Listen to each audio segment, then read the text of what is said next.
Décadas atrás, poucos americanos sabiam o que era o café. Alguns até pensavam que vinha em uma lata. Mas um pequeno varejista de Seattle mudou isso e mais tarde tornou-se a maior rede de cafeteria do mundo.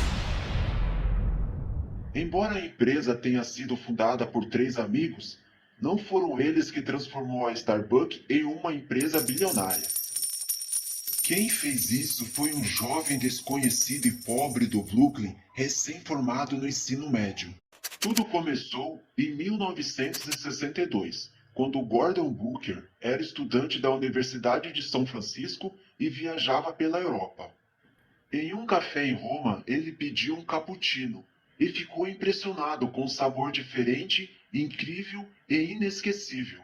Naquela época, a maioria dos americanos bebia café instantâneo em casa, e inspirado por essa experiência, Gordon decidiu abandonar a universidade e voltar para sua cidade natal para alimentar a sua paixão pelo café. Ele costumava dirigir de Seattle até Vancouver, no Canadá, para visitar uma loja que vendia grãos de café torrado. Foi em uma dessas viagens, em 1970, que surgiu a ideia de abrir uma loja em Seattle. Gordon teve essa ideia com seus dois amigos, Jerry Baldwin e Zev Siegel. Eles decidiram embarcar nessa juntos. Eles visitaram o Pitt's Café, em Beckley, que era a propriedade de Alfred Pitt, filho de um comerciante de café de Amsterdã. Alfred tinha o hábito de torrar seu café escuro no estilo europeu, pois isso realçava os sabores ricos dos grãos. Dentro de semanas, ele ensinou a Gordon, Jerry e Zev como administrar o negócio e torrar o café, seguindo o mesmo método europeu. Ao mesmo tempo, Howard Schultz acabava de se formar no ensino médio e estava prestes a ingressar na Universidade de Michigan. Ele foi a primeira pessoa em sua família a frequentar uma universidade, conquistando uma bolsa atlética. No entanto, durante sua primeira temporada, ele se machucou e teve que deixar o futebol para poder pagar pelos seus estudos.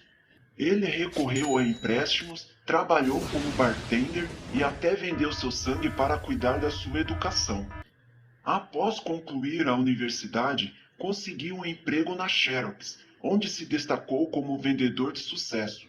No entanto, ele começou a se sentir inquieto, em busca de um desafio maior. Foi então que ele decidiu trabalhar para a Hammer Classe A, uma empresa sueca especializada em utensílios e equipamentos de cozinha. Howard começou no cargo mais baixo e progrediu, até se tornar vice-presidente e gerente geral, desfrutando de um salário de US$ 75.000, carro da empresa e despesas pagas.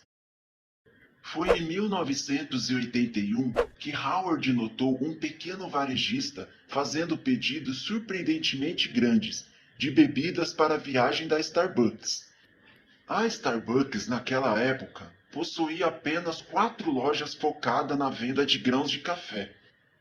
Howard, que nunca tinha estado em Seattle antes, decidiu visitar a loja original no Pike Place Market. Lá, além de grãos, eles ocasionalmente oferecem uma amostra de degustação. Foi durante uma dessas degustações que Howard experimentou uma amostra e ficou instantaneamente cativado. Ele sentiu como se estivesse descoberto um continente. Ao retornar de avião para Nova York, a imagem da Starbucks não saiu da sua mente. Ele o descreveu como uma brilhante joia. Movido por essa revelação, ele procurou Jerry e perguntou se havia alguma maneira de se envolver com a Starbucks.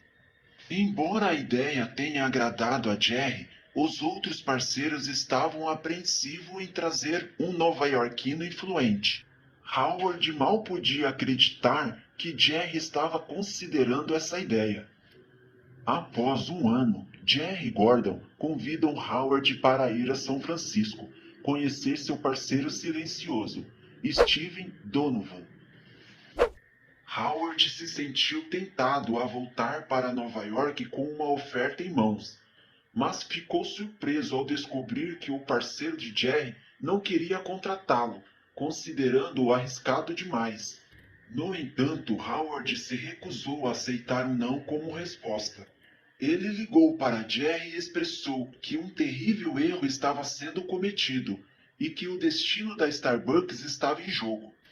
No dia seguinte, Jerry ligou para Howard e informou que ele tinha conseguido um emprego e também perguntou quando Howard poderia ir a Seattle.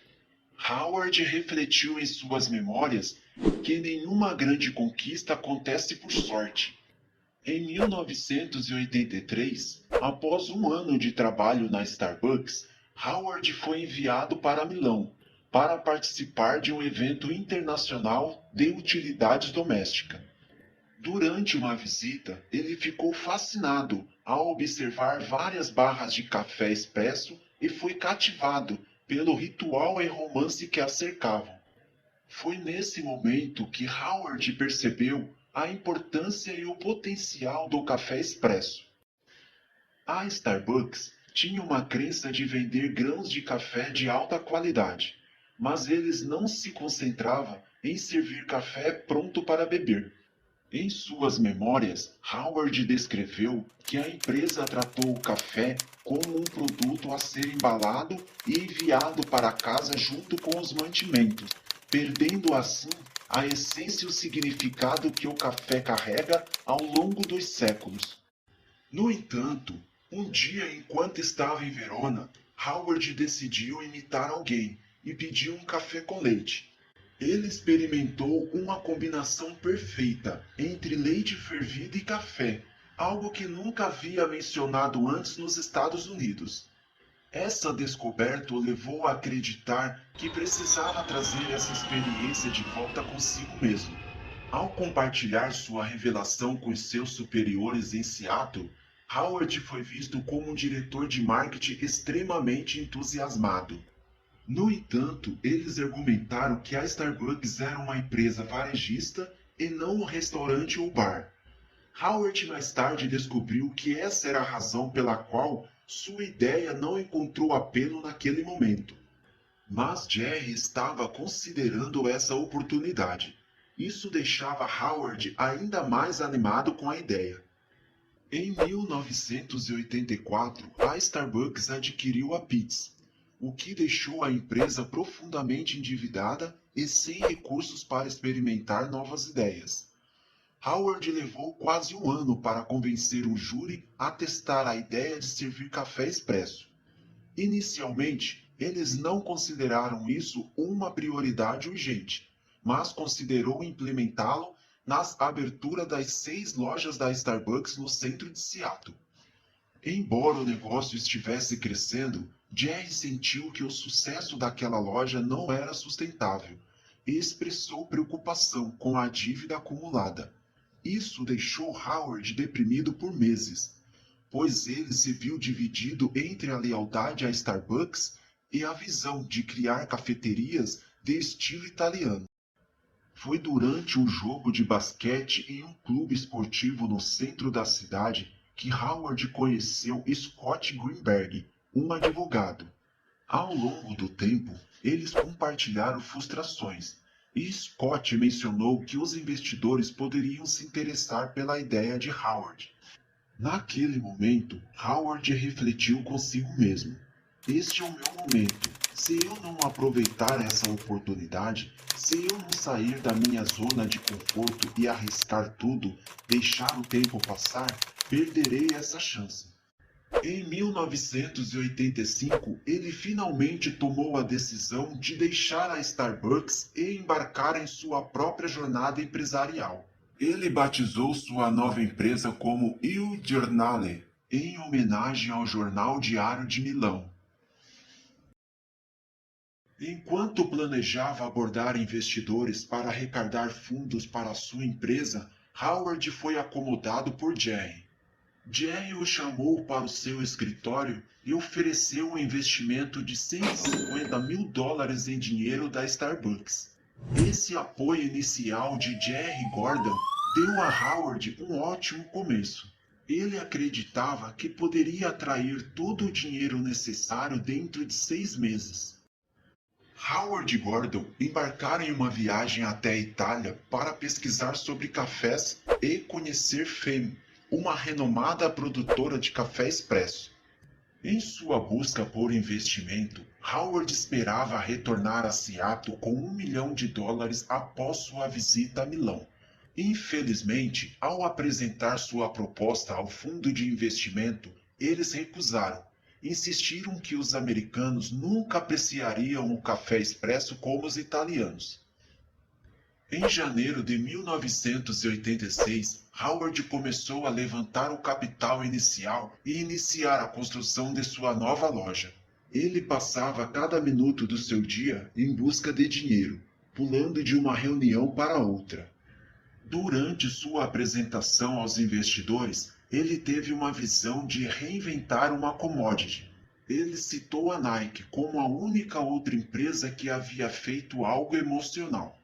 Em suas memórias, Howard escreveu que os tênis eram certamente uma mercadoria barata, padrão e prática, mas a estratégia da Nike de projetar tênis de corrida de classe mundial e criar uma atmosfera de alto desempenho atlético em torno deles era único. Muitos investidores que Howard abordou viam a indústria de alta tecnologia como mais atraentes para investimentos, e de forma franca disseram que sua ideia era maluca. Foi um momento bastante humilhante para Howard, pois 242 pessoas ouviram sua proposta e 217 delas disseram não. Em abril de 1986, Howard finalmente inaugurou a primeira loja. No início, cometeram vários erros ao tentar recriar um estilo de cafeteria. Os baristas usavam camisetas brancas e gravatas borboleta, e não havia área de estar, que não era adequado para Seattle. Então, eles decidiram fazer algumas mudanças. Adicionaram músicas variadas, introduziram cadeiras e ofereceram opções de comida para a viagem. Para a surpresa de todos, as vendas superaram as expectativas. No entanto, havia momentos em que Howard não tinha certeza se conseguiria pagar a folha de pagamento ou o aluguel. Meses depois, Howard decidiu abordar 3 dos líderes mais proeminentes de Seattle: Jack Benaroya, Herman Sakovsky e Sam Forte. Após uma reunião com o filho de Herman, Steve Herman, concordaram em permitir que Howard fizesse uma apresentação a eles, embora impusesse exigências rigorosas, como opções de preços baixos e assentos no conselho. No final, o grupo acabou investindo $750 mil. Em 1987, a sorte deu uma reviravolta ainda melhor, quando Jerry e Gordon decidiram vender a Starbucks para Howard. No entanto, havia um obstáculo a ser superado. Howard quase perdeu a empresa quando um influente empresário de Seattle planejou comprá-la, com a intenção de diminuí-lo de um grande acionista para um mero funcionário, e tratando injustamente os primeiros investidores. Determinado a evitar que isso acontecesse, Howard e Scott traçaram uma estratégia e marcaram uma reunião com esse investidor.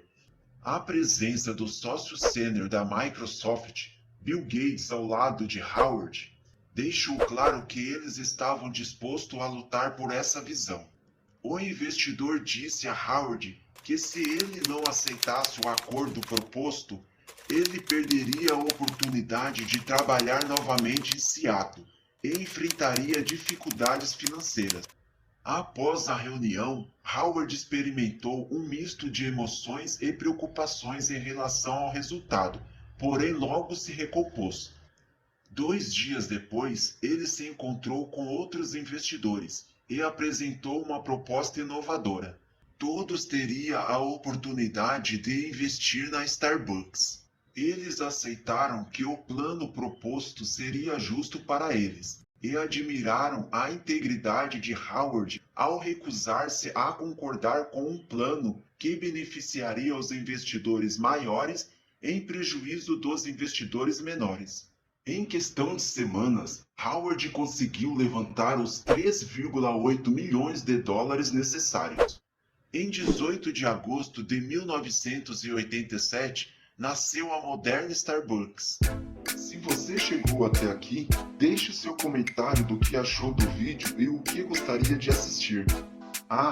Deixe seu joinha para fortalecer o canal e se inscreva para receber mais conteúdo como este. Estou deixando aqui do lado um vídeo tão bom quanto esse. Obrigado, até a próxima.